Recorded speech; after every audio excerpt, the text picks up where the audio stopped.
Retour à l'ordinaire pour les basketteurs de Nanterre. Appliqués à l'entraînement, ils conservent l'exploit de Barcelone dans un coin de leur tête. On garde les pieds sur terre, on ne s'enflamme pas, on sait que c'est qu'une victoire, c'est pas pour autant qu'on est champion du monde. Donc voilà, maintenant on passe à autre chose. Pour la plupart d'entre nous, on se dit d'abord qu'il faut qu'on joue ce match contre Kiev, et là ça va vraiment nous switcher parce que ce n'est pas une victoire qui va nous faire nous qualifier au top 16 malheureusement.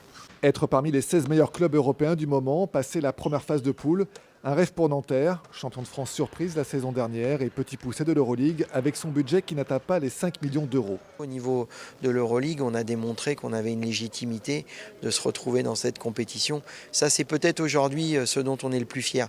C'est d'avoir réussi en ce début de saison à confirmer et à montrer que ce titre acquis l'année dernière, c'était pas qu'une grosse surprise et une grosse blague. N'avoir peur de rien, c'est l'une des forces de Nanterre. Invaincu après les 6 premières journées de championnat de France, en pleine confiance, les joueurs se savent désormais attendus aussi en Euroleague. Ça va peut-être nous mettre un surplus de pression en plus, mais je suis assez confiant parce que dans ce groupe, la pression, les joueurs, ils la boivent. Ivre de bonheur la semaine dernière à Barcelone, Nanterre espère regoûter ce soir à la victoire face à Kiev et rester en course pour le fameux top 16 de l'Euroleague.